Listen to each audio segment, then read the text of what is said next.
In every major theatre of World War II, more soldiers were incapacitated by cold, exposure and exhaustion than by enemy fire.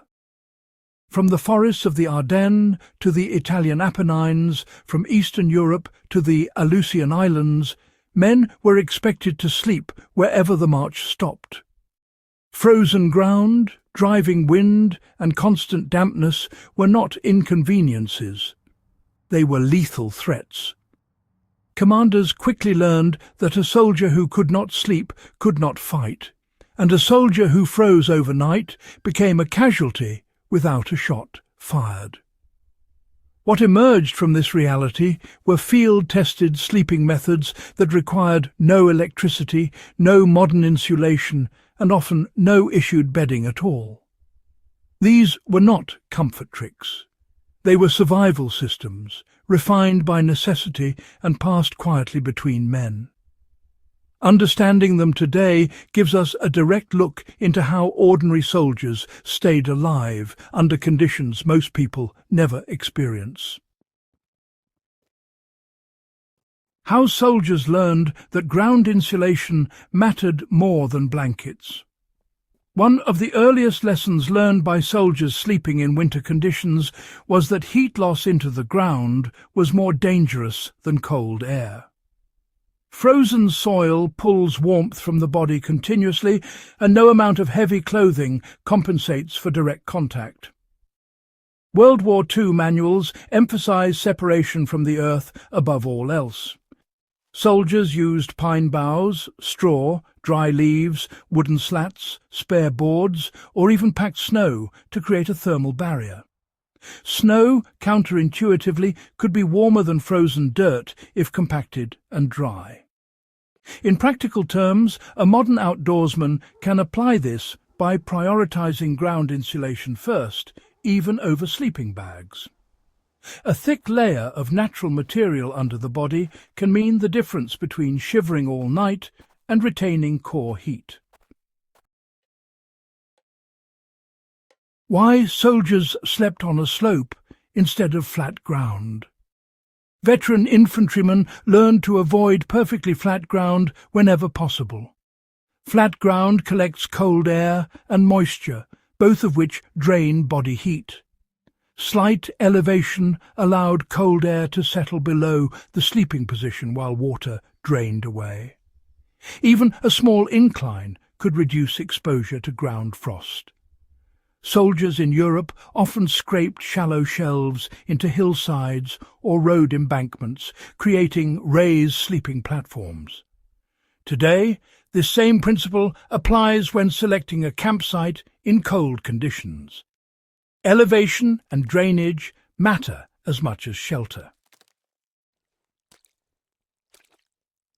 How layered clothing was arranged for sleep, not movement. World War II soldiers did not sleep in the same way they marched. Clothing layers were reorganized at night to trap heat efficiently. Damp outer garments were removed whenever possible, while dry socks or spare shirts were wrapped around the core rather than worn normally. Feet were insulated separately using scarves, spare fabric, or even paper. Tight boots were loosened or removed to restore circulation. This method recognized that circulation mattered more than sheer thickness. Modern survivalists can use this approach by rethinking clothing at night as insulation material rather than uniform wear. So, why did soldiers eat fat-heavy rations before sleeping? Well, cold weather units learned pretty quickly that food was fuel, not just sustenance. Soldiers would deliberately consume fat-heavy rations before turning in for the night. Things like bacon, chocolate, or butter, whenever they could get their hands on them. You see, fat digestion produces sustained heat over several hours, which helps maintain body temperature through the coldest part of the night. This practice was actually formally encouraged in some units after those early winter casualties. Even today, eating calorie-dense food before sleep in cold conditions is still a proven method for generating internal heat. Now, as for shared body heat, soldiers in extreme cold would sometimes sleep in close proximity to share warmth, especially during halts or defensive holds. But this was always done carefully to maintain readiness, so weapons were kept within reach and boots stayed on or were at least immediately accessible. The aim wasn't comfort, but rather the preservation of heat and energy. This method really helped reduce frostbite and exhaustion in severe conditions. While it's not always practical these days, the principle still stands. Reducing exposed surface area is key to conserving heat.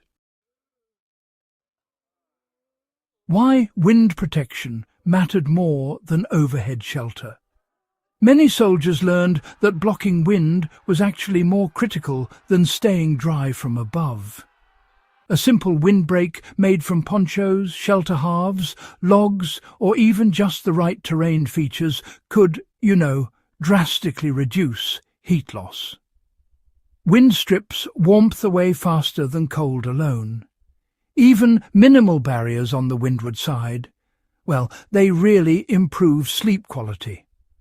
Modern campers can take a lesson here by prioritizing wind direction when setting camp, even if overhead shelter is a bit minimal. How did soldiers use controlled breathing and positioning to conserve heat? Experienced soldiers slept curled on their sides rather than flat on their backs. This simple adjustment reduced exposed surface area and protected vital organs. Controlled breathing through the nose warmed incoming air and reduced moisture loss, which is, honestly, quite clever. These techniques were subtle but effective over long nights. They required discipline rather than equipment, making them valuable under any conditions. Why was discipline around moisture so critical to survival outcomes? Moisture was the real enemy. Sweat, snow and condensation all increased heat loss, often dangerously so.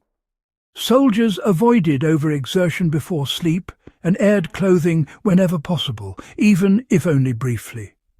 Wet gloves or socks were replaced or dried against the body, however uncomfortable that might have been. Commanders often enforced moisture discipline after seeing entire units weakened by dampness. And today, this lesson is unchanged. Staying dry is often more important than staying warm. These WWII sleeping methods were not just theories developed in classrooms. They were born from frozen ground, exhausted bodies, and the unforgiving reality of war. They kept men alive long enough to fight another day, and they remain relevant because, human biology hasn't changed. If you value practical history, real survival knowledge, and lessons written in experience rather than opinion, this is the kind of material worth preserving. Subscribe to the channel for more deeply researched WWII. Survival systems, fieldcraft, and forgotten knowledge that still works. And share this video with anyone who believes history's hardest lessons are the ones still worth learning.